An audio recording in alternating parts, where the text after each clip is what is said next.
Muy buenas tardes. En esta ocasión, Diego, Daniel y mi persona, como parte del proyecto final del módulo de instrumentación, hablaremos sobre el proyecto titulado Mapas fractales en el péndulo magnético.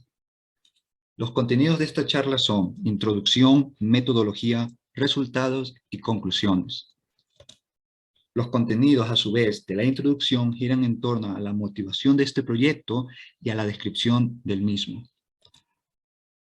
Antes, en primer lugar, es importante definir caos, y a pesar de que aquel término no ostente una definición universalmente aceptada, el caos en esta charla la podemos entender como el comportamiento asintótico y aperiódico de un sistema determinista que experimenta diferentes evoluciones espaciales debido a minúsculos cambios en las condiciones iniciales o parámetros. Por ejemplo, tenemos al ya estudiado en este módulo al péndulo doble. Como ejemplo adicional, en un artículo publicado en Nature se estudió la dinámica poblacional de un conjunto de insectos. Aquella dinámica estaba supeditada a un conjunto de ecuaciones diferenciales deterministas, y al variar los parámetros que se encontraban en esas ecuaciones diferenciales, se obtuvo este patrón espacial, al que se lo denomina en la literatura como un patrón de caos espacial. Habiendo presentado esta brevísima motivación, ahora nos movemos directamente a la descripción de este proyecto, que gira en torno al péndulo magnético y a la base en la que se encuentran tres imanes dispuestos de manera que forman un triángulo equilátero. Tenemos la importancia de este experimento es recordar que justamente el caos es complejo, pero no aleatorio. Y el objetivo de este proyecto es construir mapas fractales a partir de la dinámica de este sistema. Un ejemplo de un mapa fractal es el que se ve justamente en la parte derecha de esta diapositiva, la segunda imagen. Como objetivos específicos de este proyecto consta la construcción de un montaje experimental y la corroboración de estos resultados experimentales utilizando métodos numéricos. Y finalmente se va a comparar tanto los resultados computacionales como los experimentales en las siguientes secciones a posteriori. A continuación les presentaremos entonces la metodología empleada para el presente estudio, la cual se conforma por la parte asociada al diseño del montaje experimental y la parte asociada a la construcción de la simulación. El montaje experimental puede dividirse en tres partes esenciales. La primera parte asociada al péndulo simple, la segunda parte asociada a la base magnética y la tercera parte que corresponde al sistema de medición. Para el péndulo simple se utilizó entonces un soporte universal al cual se le ató un hilo que en un extremo se le ató una esfera metálica, como se observa en la imagen de la derecha de esta lámina.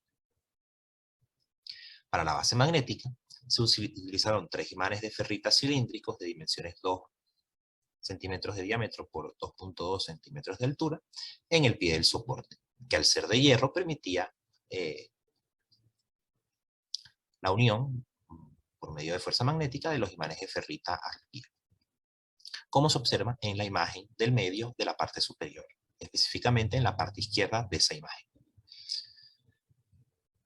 El sistema de medición se conforma por una carpeta a la cual se le incorporó una hoja de papel milimetrado, como se observa en la imagen del centro de la parte inferior, que se fijó utilizando imanes de neodimio N35 que por fuerza magnética permitían, se unían o buscaban atraerse a los imanes de ferrita, permitiendo entonces que el conjunto de carpetas con papel milimetrado quedara fija en una posición. Bueno, para la simulación debemos simplificar el sistema péndulo magnético para poder resolver las ecuaciones de movimiento que describen a este.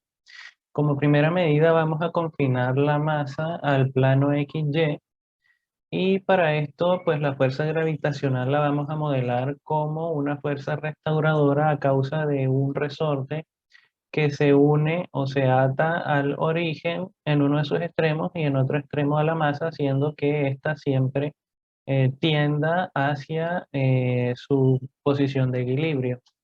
Por otra parte, la fuerza magnética, debido a la interacción entre los imanes y la masa de material magnético, va a ser modelada proporcionalmente como el inverso de la distancia de cada uno de los imanes a la masa elevado a la cuarta potencia. Además de eso, vamos a modelar la fuerza de rozamiento debido a la fricción de la masa con el aire como una fuerza proporcional a la velocidad de la masa. Teniendo en cuenta estas simplificaciones, obtenemos nuestro sistema de ecuaciones diferenciales que describen el sistema y pues lo dividimos en las coordenadas X y las coordenadas Y. Aquí vemos, por ejemplo, U1 hace referencia a la coordenada X, mientras que U2 es la velocidad en X, V1 es la coordenada en Y y V2 es la velocidad en Y. Entonces tenemos las ecuaciones de fuerza para X y Y, que por ejemplo para el caso de X vemos que el primer término corresponde a la fuerza debido a la fricción, el segundo término a la fuerza magnética de la interacción de los imanes con la masa.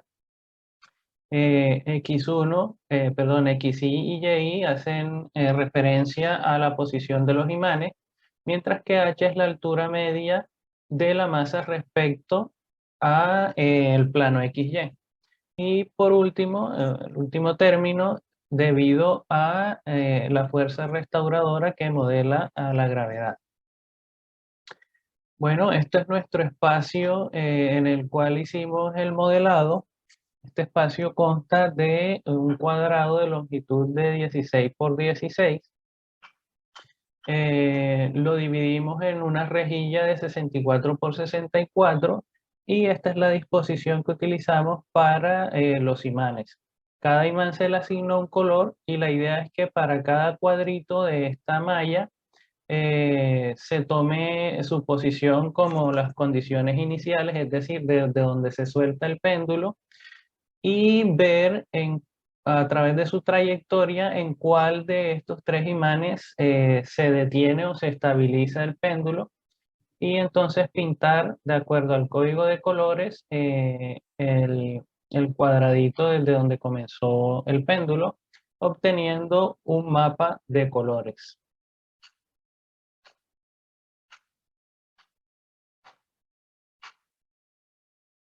A continuación presentamos los resultados del trabajo, tanto los experimentales como los provenientes de la simulación. Se obtuvieron 335 puntos experimentales luego de un tiempo de medición de 10 horas y se simuló un plano de 64 por 64 puntos que requiere un tiempo de computación de 2 horas de 15 minutos. En la imagen de la izquierda se observan los resultados experimentales del plano XY y el color del imán al cual se orientaba el péndulo. Y se observa pues que en regiones cercanas a un atractor, pues el imán, el péndulo en muchos escenarios, se termina orientando hacia ese atractor más cercano. Sin embargo, se observa que incluso en regiones cercanas a un atractor, por ejemplo, en la parte inferior cercana al atractor, al imán que hemos asociado al color rojo, se observan que los puntos que condiciones iniciales cercanos a ese punto, pues conducen a atractores más alejados. Videos del comportamiento cualitativo de este experimento, así como del montaje, se exponen o se presentan en el repositorio cuyo link se encuentra en la parte inferior de esta lámina, así como el cuaderno de Júpiter con la simulación disponible. Mi compañero les hablará ahora de los resultados de la simulación.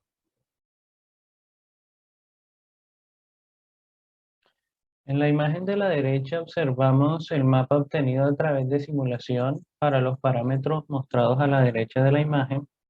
La principal ventaja de la simulación frente al experimento es que pues, se puede tener mayor precisión en la variación de las condiciones iniciales.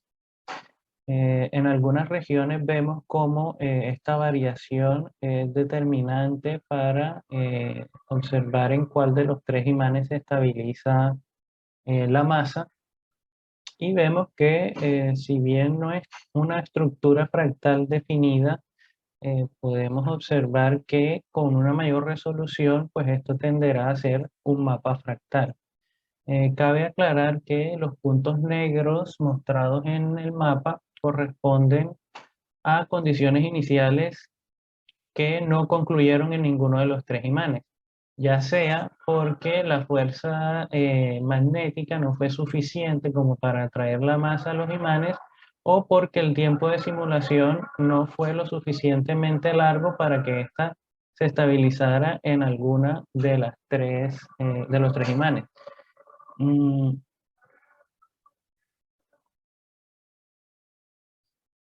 Con respecto a las conclusiones del trabajo, estas se exponen a continuación.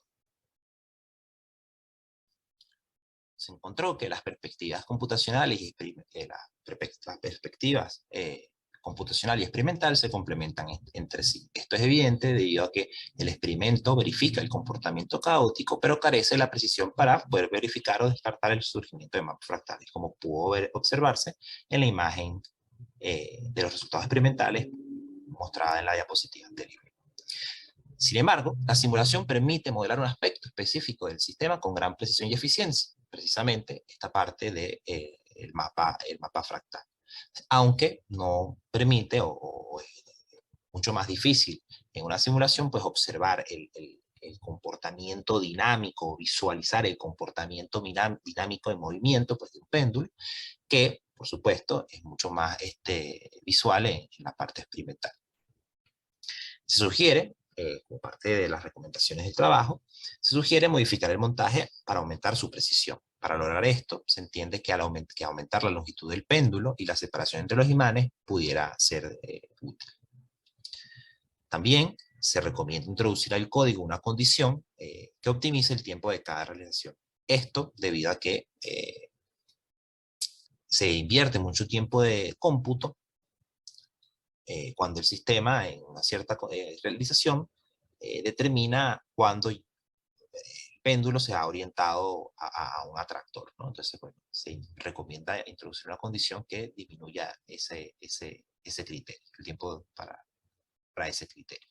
Y finalmente, se sugiere considerar un estudio del potencial en función de la posición del péndulo, como puede observarse en los videos del montaje experimental o del experimento. Se ve que al introducir un imán a la masa del péndulo, la polaridad respecto de este imán con los imanes de la base es importante y es un factor a tomar en cuenta.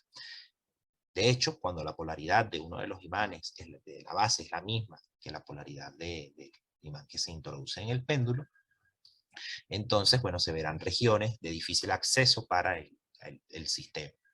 Regiones de potencial que pudiera modelarse como una cresta, mientras que es atraído por regiones de potencial que pueden modelarse como un valle o un pozo. Entonces, bueno, se sugiere un estudio de simulación de esta observación que se ve del experimento. Muchísimas gracias entonces por su atención. Les presentamos brevemente las referencias empleadas para el desarrollo del trabajo. Y bueno, quedamos atentos ante sus dudas y posibles sugerencias.